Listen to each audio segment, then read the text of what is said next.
মুছলমান পাৰা গাঁও পঞ্চায়তৰ পূৰ্বৰ বাসিন্দা যুৱ নেতা আব্দুল ৰহমানে প্ৰমাণ কৰি দেখুৱালে ৰাজনীতি মানে কেৱল ভোট আৰু ক্ষমতা নহয়, ৰাজনীতি মানে হৈছে মানৱ সেৱা। আপোনাক কোনে লগাই দিলে এই ভৰি? আজি পুৰা ভাল লাগছে আমাৰ। কোনে লগাই দিলে ভৰি? এই নামটো কি? আব্দুল ৰহমান দাদা। কিমান দিনৰ পৰা আপুনি এনেকৈ আছিলে? এই 7 মাহ মান। 7 মাহ হ'ল এনেকুৱা থাকোঁতে। 7 মাহৰ মূৰত আজি লগাই আহিলোঁ। এতিয়া খোজ কাঢ়িব পাৰে? এতিয়া পাৰোঁ। কেনেকুৱা লাগিছে আপোনাৰ? ভাল লাগছে আজি। প্ৰায় 1 বছৰ পূৰ্বে এক দুৰ্ঘটনাত চেঙাৰ দুজন যুৱকে হেৰুৱাইছিল নিজৰ ভৰি। দুয়োজনে শাৰীৰিকভাৱে অক্ষম হৈ পৰাত জীৱন যাত্ৰা একেবাৰে অন্ধকাৰত নিমগ্ন হৈছিল যুৱক দুজনৰ। আৰ্থিকভাৱে দুৰ্বল হোৱাৰ কাৰণে উপযুক্ত চিকিৎসাও পোৱা নাছিল যুৱক দুজনে। ঠিক সেই সময়তেই সহায়ৰ হাত আগবঢ়াই আহিল যুৱ নেতা আব্দুল ৰহমান। মই আহি পেলাই মই যোৱা 15 আগষ্টৰ সময়ত মই পতাকা উত্তোলন কৰিবলৈ আহিছিলোঁ। ইয়াৰ মই আমন্ত্ৰিত অতিথি হিচাপে আহিছিলোঁ। কিন্তু আহি পেলাই মই যেতিয়া দেখিলোঁ এই দুজন মানুহ মানে এজনে ডাঙৰ বয়সস্থ মানুহজনে তেওঁ কি কৰিছিলে মানে লাখুটিত ধৰি আছিলে আৰু থিয় হৈ আছিলে। অলপ বেয়াও লাগিলে। মই সুধিলোঁ কি কৰে? কৈছে কি নাই একো নকৰোঁ, মোৰ 7 মাহ হ'ল, মোৰ কেঞ্চাৰ হৈ পেলাই কাটা গ'ল, চেপ্টিক হৈ পেলাই এনেকৈ তো এনেকুৱা হ'ল পৰিস্থিতি। মই কি কৰে ব্যৱসায় বাণিজ্য কেনেকুৱা কি? কৈছে ছাৰ মোৰ চলিব উপায় নাই। এতিয়া মোৰো অলপ মানে মনটো বেয়া লাগিল। মই সুধিলোঁ এইটো ভৰিটো লগাই দিলে কেনেকুৱা হ'ব? কৈছে ভাল হ'ব, মই ভাল পাম।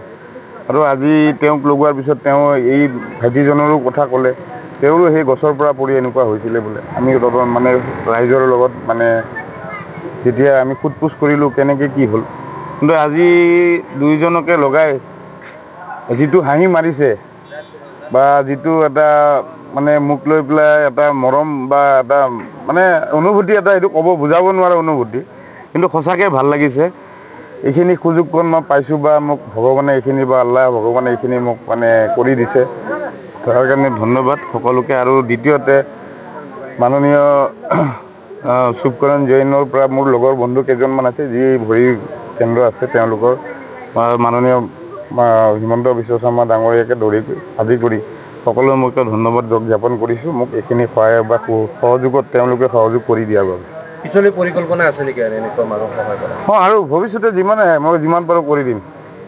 যিমান চেষ্টা আহিলে দেখা পালে কাৰো ভৰি এখন অংগ এটা নোহোৱা গৈছে, যদি কিবাকৈ এনেকুৱা ভৰি এখন লাগি পেলাই স্বাৱলম্বী কিবা হয়তো কৰিব পাৰে ভৱিষ্যতত বা নিজে স্বাৱলম্বী হৈ কিনে থিয় হ'ব পাৰে, তেতিয়া ভালে। এনেকুৱা হ'লে যিমান পাৰোঁ চেষ্টা কৰিলে মই কৰি দিম। সম্পূৰ্ণ খৰচ নিজেই বহন কৰি দুয়োজনক লগুৱাই দিলে কৃত্ৰিম ভৰি। আজি নতুন ভৰিৰে খোজকাঢ়ি নতুন জীৱনৰ দিশে আগবাঢ়িছে এই দুইজন অসহায় যুৱক।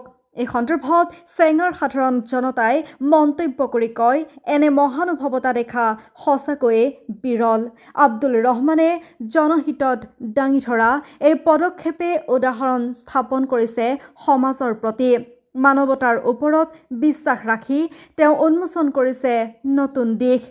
আপুনি বাৰু উমৰাহ কৰিবলৈ আগ্ৰহী নেকি?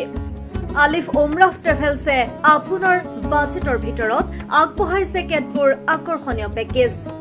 আমাৰ পেকেজসমূহ হৈছে ছুপাৰ চেভাৰ 85,000ৰ পৰা ডায়মণ্ড 1,10,000লৈকে। এতিয়া আৰু অপেক্ষা কিহৰ? আজিয়ে 7002343617 নম্বৰত যোগাযোগ কৰক আৰু বুকিং কৰক আপোনাৰ পচন্দৰ পেকেজ।